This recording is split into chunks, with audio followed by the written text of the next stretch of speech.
चलो, कहवा जो भी छठ व्रती है ना, उनको चाय वितरण किया जा रहा है। हाँ, छठ व्रती बोलते हैं। हाँ, रोक रोक के चाय दिया जा रहा है, ठंडा दिए। चलो, अच्छी बातें हैं, सेवा हो रही है और सेवा करना भी चाहिए, है ना। और तुम लोग भी सेवा पानी करना हर किसी को। चलो, अब ध्यान दो, कल जो पढ़ाए थे उसका रिकॉल करके फिर आगे इसी को, है ना। तो पूछते हैं, आज नहीं पूछना है, टेस्ट लेना है एतवार को दिन। हाँ, तो बताते जाना, ठीक है। कल यूरोप में राष्ट्रवाद हो गया था। राष्ट्रवाद किसे कहते हैं हो गया था। और उसके बाद तुम लोग क्या हुआ था, यूरोप में राष्ट्रवाद का प्रसार कैसे फैला, कैसे हुआ और उसका परिणाम क्या हुआ, है ना। यानी ध्यान दो, रिकॉल करते जा रहे हैं। यूरोप में राष्ट्रवाद के प्रसार का कारण, ठीक है। पहला कारण क्या था, पुनर्जागरण। पुनर्जागरण काल से,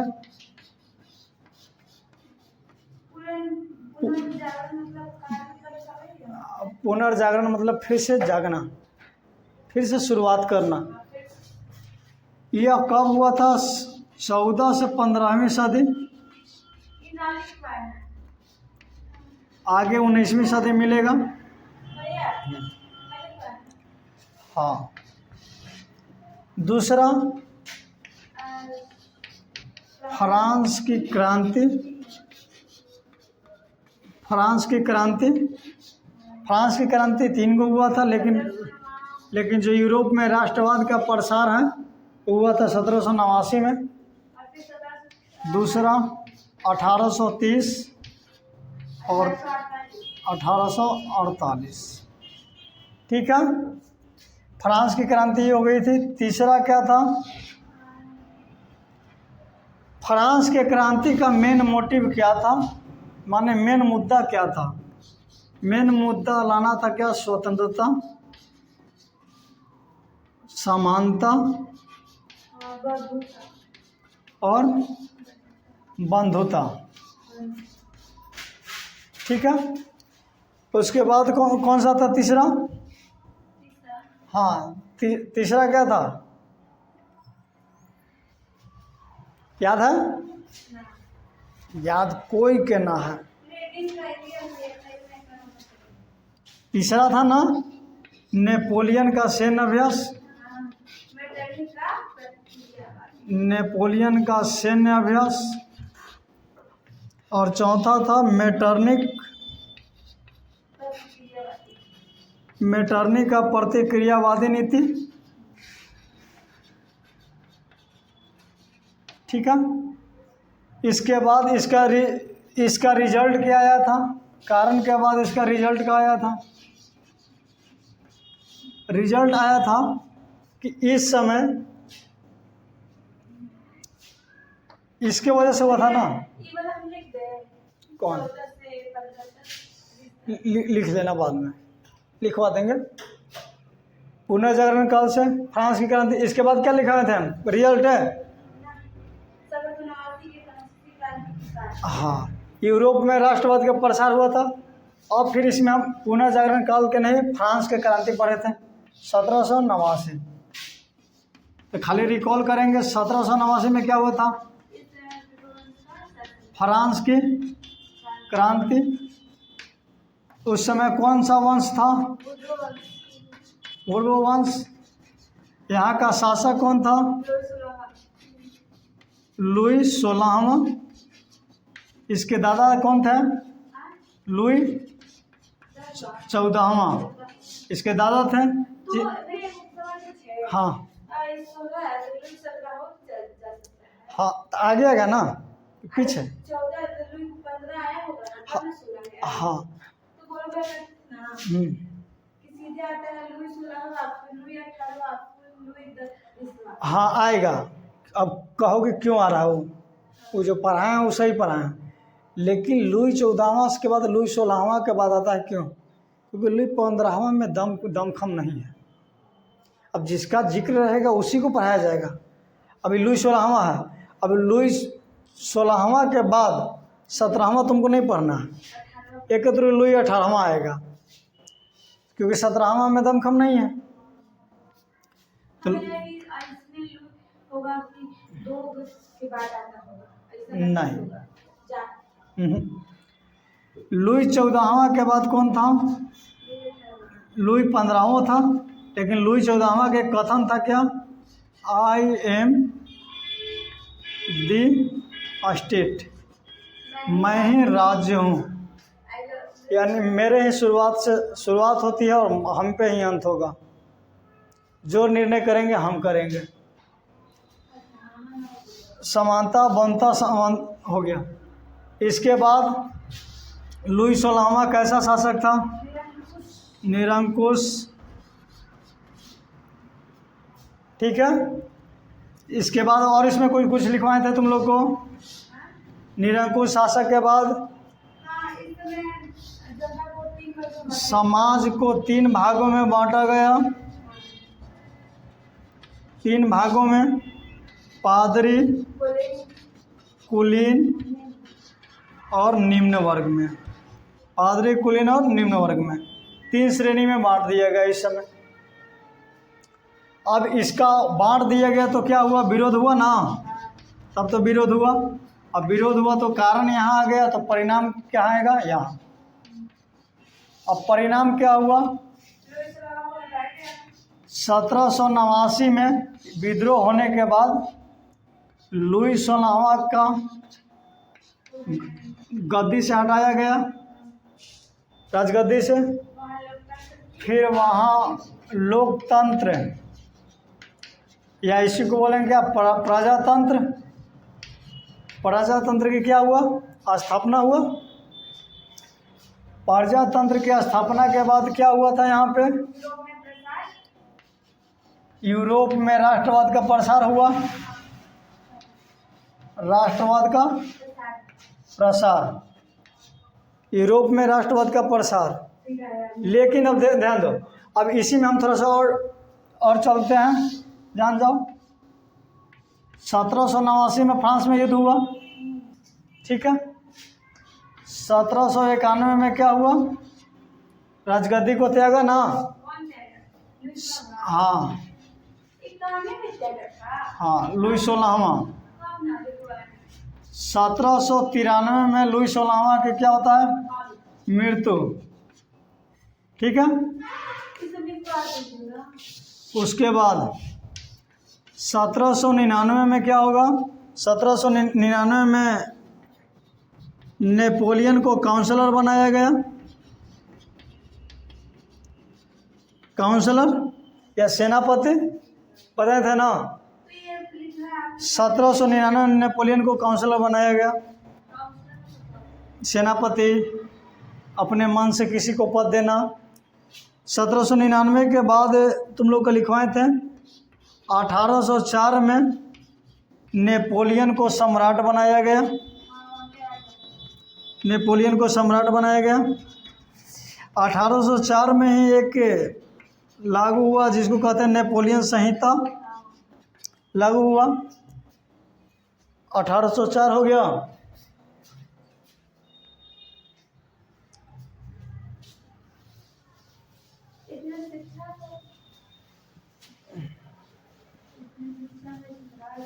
अभी रुक जाओ।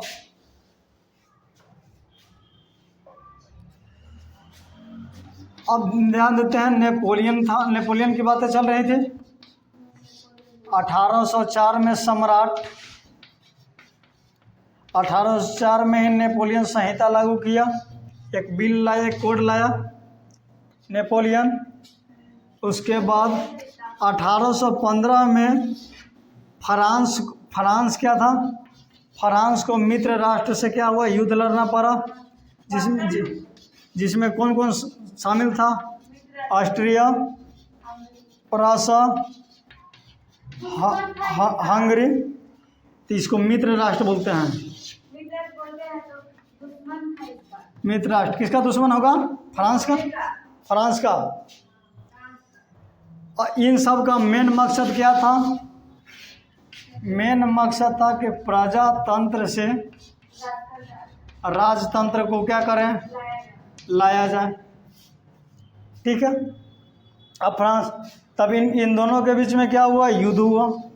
उस युद्ध को क्या बोलते हैं, वाटरलू का युद्ध, वाटरलू का युद्ध हुआ। अब इस वाटरलू के युद्ध में 1815 में नेपोलियन क्या हुआ, नेपोलियन की पराजय हो गया। 1815 में जैसे ही नेपोलियन का पराजय होता है, तो नेपोलियन की पराजय के बाद नेपोलियन को कैद करके रख दिया जाता है। कहाँ, एक टापू पर जिसका नाम है क्या, सेंट नामक हेलेना द्वीप, या इसको टापू भी बोलो, ऑस्ट्रिया में ही होगी कहीं, सेंट नामक हेलेना द्वीप।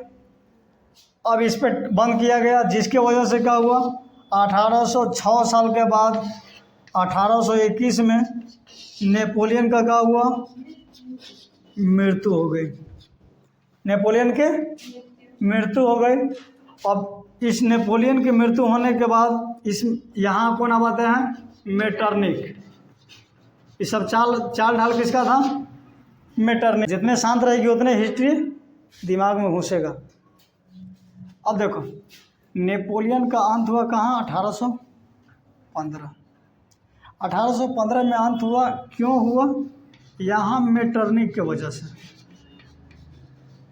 मेटरनिख कैसा व्यक्ति था, तो यह प्रतिक्रियावादी था, प्रतिक्रियावादी। प्रतिक्रियावादी मतलब अच्छे कामों का विरोध करना, अच्छे कामों का क्या होना, विरोध करना, ये मेटरनिख का काम था। प्रतिक्रियावादी मतलब अच्छे कामों का विरोध करना। मेटरनिख कभी नहीं चाहता कि जो देश फ्रांस स्वतंत्र बना हुआ है, इससे अच्छा है कि हम राजतंत्र में ही ठीक थे। राजतंत्र में क्या होता है ना, व्यक्ति को, स्वतंत्र में कि आज हम राजा बनेंगे, कल कोई और राजा बन जाएगा। ये लोकतंत्र के है बात, चाहे प्रजातंत्र, क्योंकि प्रजा सुनती है उसमें। और राजतंत्र में है कि जो व्यक्ति राजा है, अगर उसकी किसी न किसी कारणवश डेथ हो जाती है, मृत्यु हो जाती है, तो किसी न किसी कारणवश अगर मृत्यु हो जा रही है, तो उसका आगे सम्राट जो बनेगा, जो भी राजा बनेगा, उसका बेटा ही बनेगा। अभी देख रही है, गांव घर में देखती होगी कि जो गांव घर में जो सबसे ज़्यादा महाराजा हैं, उनका बेटा वहीं पर पल रहा है। बेटा के कुछ करने की आवश्यकता नहीं है, कोई मेहनत की आवश्यकता नहीं है। और निम्न जाति में देखोगे या निम्न वर्ग के लोग, उसको मेहनत करना पड़ता है, क्योंकि पिताजी उस विरासत को बनाया नहीं है उतना। लेकिन हाँ, पिताजी के क्या है कि इस वर्तमान परिस्थिति में पिता तुम्हें मेहनत करके पढ़ा रहे हैं। आज तुम्हें 6 घंटा पढ़ने को मन नहीं करता, नहीं ना मन करता, घर पे किसी को मन नहीं करता, लेकिन उम्मीद करो कि इस धूपा में वो 8-9 घंटा लेबर वाला काम कैसे करते होंगे। कल्पना की हो, कभी कल्पना नहीं की। लेबर वाला काम करते हैं ना, 8-9 घंटा गिट्टी सीमेंट करना। तुम्हें घर में बैठकर पढ़ने में मन नहीं लगता, लगता है कि गर्मी लग रहा है। और जो धूपा में काम कर रहे हो तो उनको क्या हो रहा होगा, ये सोचना चाहिए। तो इसी तरह मेटरनिख सोचा कि अगर स्वतंत्रता रहे तो स्वतंत्र रहेगा तो बिना मतलब के कभी ई नेता बनेगा, कभी वो नेता बनेगा। और राजतंत्र रहेगा तो कोई वो फिक्स जो नेता रहेगा उसी का बेटा बनते जाएगा, राजशाही परिवार। अब इसके लिए क्या किया मेटरनिक ने सबको कहा कि भाई सब इधर आओ, जो युद्ध लड़ा जो जीता, कहा कि सब इधर आओ एक जगह, सबको एक जगह किया। तो सबको एक जगह कर करके हम क्या करते हैं, मीटिंग करते हैं, मीटिंग। लेकिन मीटिंग को ही बोलेंगे क्या, दूसरा नाम दे देंगे क्या, सम्मेलन। यानी सबका मिलन हो रहा है एक जगह, इस मीटिंग के दौरान सम्मेलन हुआ। अब ये सम्मेलन कहाँ हुआ, सम्मेलन हुआ था वियना में। वियना में एक सम्मेलन हुआ। वियना क्या था, ऑस्ट्रिया की राजधानी थी, ऑस्ट्रिया की राजधानी। अब इस ऑस्ट्रिया की राजधानी वियना में एक सम्मेलन हुआ जिसको क्या कहते हैं, वियना सम्मेलन बोलेंगे। लेकिन अब एक बताओ कि इस सम्मेलन का नाम जो दिए, इस सम्मेलन का कोई तो एक हेड बनेगा। इस वियना सम्मेलन का हेड बनाएगा किसको, मेटरनिक को। मेटरनिक यानी वियना सम्मेलन के क्या बनाइए, चांसलर। वियना सम्मेलन कहाँ हुआ, ऑस्ट्रिया की राजधानी वियना में एक सम्मेलन किया जाता है। जैसे मगर बोला जाए कि वियना सम्मेलन क्या है, तो ऑस्ट्रिया की राजधानी वियना में मित्र राष्ट्रों के द्वारा एक सम्मेलन किया गया जिसे वियना सम्मेलन के नाम से जाना जाता है, जिसका चांसलर मेटरनिक थे। ठीक है, मेटरनिक कैसा शासक था, प्रतिक्रियावादी है ना। अब बताओ कि जब ये प्रतिक्रियावादी था, प्रजातंत्र को अंत करके राजतंत्र को अपनाने की कोशिश किया, कौन, मेटरनिक। तो इसको यहाँ तो उपलब्धि भी होगा ना, इस सम्मेलन का उपलब्धि कुछ हासिल होगा। सम्मेलन लगाने से क्या होता है, कुछ तो फायदा होता है ना हम लोग को। सम्मेलन लगा दिए, फायदा ही नहीं है, तो ऐसे सम्मेलन लगाने से क्या फायदा है, कोई मतलब। मान लो कि सब लेडीज लोग मिल करके भी एक ग्रुप चला रही है, वो ग्रुप क्या कर रहा है, मीटिंग कर रही है। अब उस मीटिंग में किसी चीज़ का कोई फायदे नहीं होगा तो मीटिंग चलाने से क्या फ़ायदा। तो उसमें फ़ायदा होने के लिए ही है मीटिंग। सब एक जगह होने के मतलब क्या है, कुछ फ़ायदेमंद चीज़ हो। एक जगह हो गए तो जो एने होने की बात करेगी, क्या उससे कुछ सीखने को मिलेगा। लेकिन ये तो जनरल चीज़ें हैं आजकल, है ना, कि बैठ जाएगी चार गो एक जगह, ओकर बात तू करेगी ना। अब क्या किया कि इसका मेन हासिल करने के जब मीटिंग बनाया तो कहा मेटरनिक कि देखो इतनी बड़ा राज्य है, इतनी बड़ा राज्य, तो मान लो कि इतना बड़ा राज्य हो गया। हम समझाने के लिए, चित्र ऐसा नहीं होता, मैप तो ऐसा नहीं ना होगा, लेकिन समझाने के लिए बता रहे। अब मान लो कि इतना बड़ा राज्य है, मेटरनिक इसको जीता, कहा कि प्रजातंत्र, तो कहा कि नहीं अब कुछ तो करना पड़ेगा उसका उपाय, है ना। तो कुछ उपाय करने के लिए क्या किया कि मेटरनिक इसको कई भागों में तोड़ दिया, कई भागों में तोड़ दिया। अब जैसे मैं सपोर्टेड कि अगर किसी भी व्यक्ति को इस पार्टिकुलर गांव को पर राज करना है, इस पर राज करना है, उस पर अपना शासन चले, उसका ही शासन चले, तो क्या एक व्यक्ति उत्तर भाग संभालेगा तो दक्षिण भाग के नहीं संभलेगा, और दक्षिण भाग संभालेगा तो शायद हो सकता है कि बीच वाला नहीं संभले, ठीक है, नहीं ना संभलेगा। तब इसके कारण क्या हो सकता, कैसे हम करेंगे। अब उसको तो बांट दो, किसी को बोल दो पार्टिकुलर तुम दक्षिण भाग के देखोगे, दक्षिण भाग के शासन तुम करोगे, उत्तर भाग के शासन तुम करो, अब बीच में शासन किसी और को बना दिया, और सबके हेड किसी एक व्यक्ति है मैटरनिक, यानी मैटरनिक का किया कि सबको क्या किया, बांट दिया। ये कौन था, इटली। हाँ इटली था। यह कौन था, इटली। मैटरनिक किस पे प्रभाव जमाना चाहता था, इटली पे। नहीं, फ्रांस, फ्रांस का ही एक भाग है ना इटली। हाँ देश है तो फ्रांस, मान लो ये फ्रांस है ना, सपोर्टेड फ्रांस, इसी का बगल का भाग है इटली। ये पूरा भाग किसका हो जाएगा, यूरोप। यूरोप महादेश के अंतर्गत आएंगे ये सब, आएगा ना। तो फ्रांस की बगल में है, यहाँ युद्ध हुआ तो जहाँ छोटा एरिया है पहले उसको कब्जाओ, जो छोटा एरिया है उसको कब्जा में करो, अपने कब्जा कब्जा कर्जा नहीं, कब्जा कर दो, अपने अधिकार में ले लो उसको। अब इसमें क्या होगा, बुक लाओ।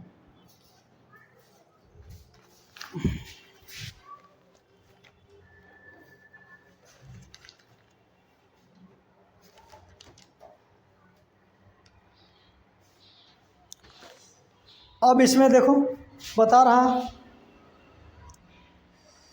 कि कई राज्यों में विभक्त करने के बाद मेटरनिक ने क्या किया, मेटरनिक देख एक था सिसिली गणराज्य, सिसिली और नेपल्स, इन दो गणराज्य थे। इन दोनों को किस दे दिया, किसको, फर्डिनेंड को। हाँ फर्डिनेंड है लिखा उसमें, हाँ फर्डिनेंड को दिया। रोम के जितना आसपास के क्षेत्र है, रोम के यहाँ शहर है ना, इटली की राजधानी भी रोम ही होता है। तो रोम के जितना आसपास के क्षेत्र है, यहाँ ध्यान दो भैया, रोम के जितना आसपास के क्षेत्र है ये पोप को दे दिया। पोप, पुजारी, पोप को दे दिया। उसके बाद क्या किया, लोम्बार्डी और वेनेडिया, लोम्बार्डी और वेनेशिया बोलते हैं इसको, इन दोनों को कहा दिया कि ऑस्ट्रिया में मिल जाओ। किसको में मिला लिया, ऑस्ट्रिया में मिला लिया। अब देखो कि सबको तोड़ दिया, सिसिली और नेपल्स को फर्डिनेंड को दे दिया, रोम के आसपास के क्षेत्र को पोप को दे दिया, लोम्बार्डी और वेनेशिया को ऑस्ट्रिया में मिला दिया, और जेनेवा और सर्डिया पिडमाउंट को मिल अपने पास रखा। हाँ जेनेवा और सर्डिया पिडमाउंट अपना कब्जा में, वो खुद का कब्जा में रखा, मतलब किसी और को ना दे करके खुद को लिया कि नहीं यहाँ खुद से हम रखेंगे। इसको, इस दोनों को रखने के साथ साथ कहाँ शामिल कर लिया, जब ऑस्ट्रिया का चांसलर था तो इसको वियना के पास रख लिया कि नहीं तुम मेरे पास रहो। अब अपने पास रखना, जैसे मैं मान लो सपोज डेट कि हम राज्य हैं तो हमारे पास 20 बच्चा लोग हैं, मान लो 20 बच्चा है, 20 बच्चा हमसे कवर नहीं हो रहा है, ठीक है। तो पता चला कि 5 बच्चा हम मनीष सर को दे दिए, आप कवर कीजिए। 5 बच्चा को कह दिए कि आप तुम राहुल सर भी रहो, और 10 बच्चा जाके जो बच्चा उसको कहें कि सब हमारा भी कैप्चर में रहेगा, तो नहीं है ना। तो इससे क्या हुआ कि अब इस बच्चा पर मेरा शासन कायम रहेगा। उस बच्चा तो अब घर एने ओने भटकेगा, क्योंकि पार्टिकुलर अगर किसी एक को अपने कब्जे में रख दिया जाए तो हिलेगा नहीं। आज सबका हेड एक जगह है ना। अगर वहाँ के बच्चा बदमाशी करता है तो मनीष सर को बोलेंगे देखिए आपका बच्चा सही से रखिए अपने बच्चे को। अब इसमें क्या हुआ कि इतना मेहनत करने के बाद मेटर ने सबको तो बांट दिया। अब बांटने के साथ साथ सब पर इतना निगरानी रखा, किस पर? सभी पर। जेनेवा, सर्निया, पिडमाउंट, रोम, सिसिली, नेपल्स, लोम्बार्डी, वेनेसिया, इन सब पर इतना प्रभुता कायम करा, उसको लगा कि दोबारा से सबके मन में स्वतंत्रता की भावना उत्पन्न हो, स्वतंत्रता की भावना उत्पन्न ना हो। हाँ, लोगों के मन में, अगर लोगों के मन में स्वतंत्रता की भावना उत्पन्न हो गया तो लोग क्या करने लगे? फिर से विरोध। जैसे फ्रांस में किया, कर दिया तो उसका अंत हो गया। फिर अगर यहाँ स्वतंत्रता की भावना लोगों के अंदर उत्पन्न हो गया तो यहाँ भी विरोध कर देगा। हाँ, कौन देश को बांटा है? इटली। हाँ,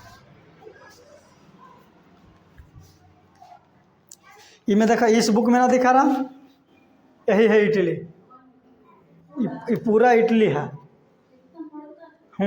अब इटली का कुछ भाग एने से एने भाग दे दिया, एने के एने दे दिया, एने के एने दे दिया, इधर के इधर, इधर के इधर दे दिया। अब बांट दिया, सब पर राज कर रहा है खुद से। यानी इससे अगर नहीं समझ में आता है तो चलो और बताते हैं कुछ।